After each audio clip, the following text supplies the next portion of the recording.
Hello, everyone. Welcome to Celsius 233, your go-to place for fiction book summaries. Today we will lose ourselves in Sybil, or The Two Nations by Benjamin Disraeli. Sybil, or The Two Nations is a novel written by Benjamin Disraeli, published in 1845. Set in early Victorian England, during the rise of industrialization, the novel examines the profound social and economic divisions between the wealthy aristocracy and the impoverished working class.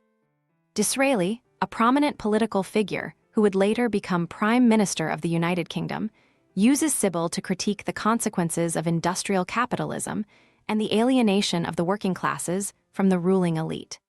The title Two Nations refers to the stark divide between the rich and poor, whose lives and experiences are so different that they almost seem to belong to separate nations. Plot summary. On a warm summer evening in 1837, Charles Egremont, a young aristocrat, is lounging in a lavish room among the elite of London, unconcerned with the world beyond the glittering walls of his society. His elder brother, Lord Marney, is more concerned with power and maintaining his estates than with the well-being of those who toil under the grinding wheels of England's rapidly industrializing economy. For Charles, life is a series of entertainments, races, and banquets, disconnected from the struggles of the masses. Yet, fate has plans to draw him into a different world, one that is far removed from the opulence of his own. Egremont's journey begins when he meets Sybil Gerard, the beautiful and idealistic daughter of Walter Gerard, a working-class leader and a passionate advocate for the rights of laborers. Sybil's world is one of suffering and deprivation, far from the wealth and privilege that Charles has known. Her father, Gerard, is deeply involved in the Chartist movement, which seeks political reform and greater representation for the working class.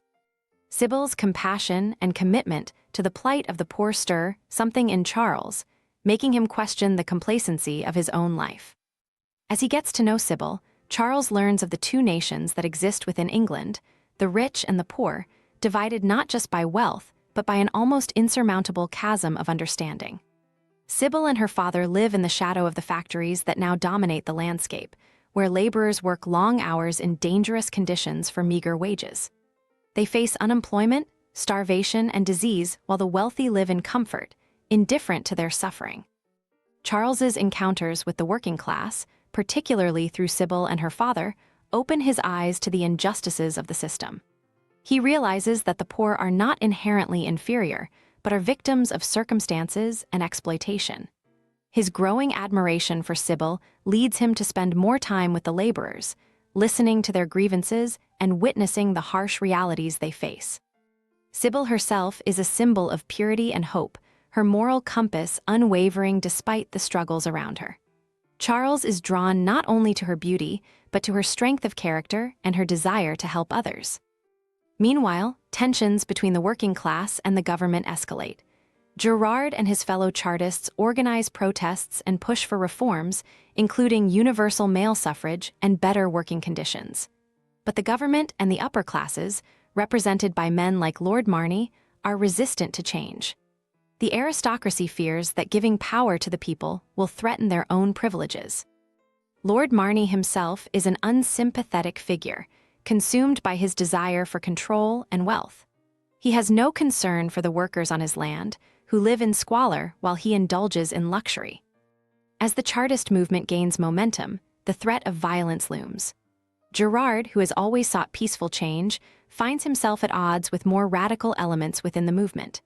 There are those, like Stephen Morley, a radical journalist and fellow Chartist, who believe that more aggressive tactics are necessary. Morley is in love with Sybil and sees Charles as a rival, both for her affections and for the future of England.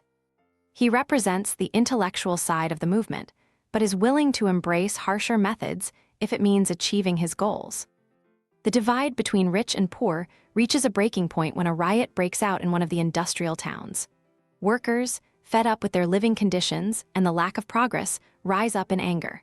Charles finds himself caught in the middle of the chaos, torn between his loyalty to his class and his newfound sympathy for the workers. He watches as the authorities brutally suppress the uprising, killing many and imprisoning others.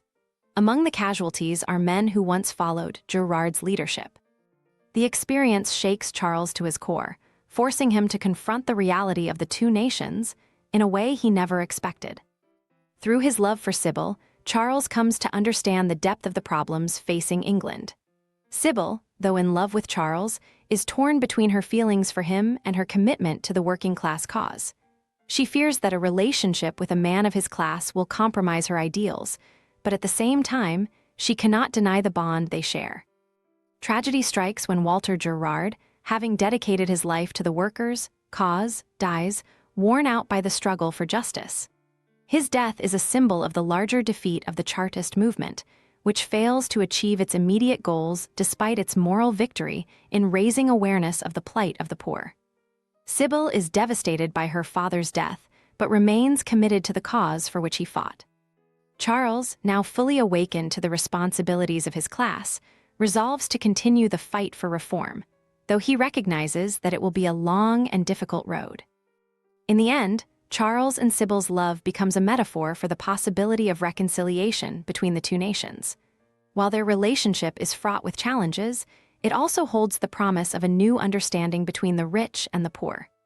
The novel ends on a note of hope, with Charles determined to use his influence to bring about change, and Sybil by his side, still advocating for the rights of the downtrodden. By the conclusion, Disraeli's message is clear. Without compassion and reform, the divide between the two nations will continue to grow, threatening the stability of society itself. The novel calls for unity, urging the privileged to recognize their duty to those less fortunate and work together for a fairer and more just England. That's all for now, but if this book spoke to you, Benjamin Disraeli has more waiting for you. Find them in the description or on Celsius 233.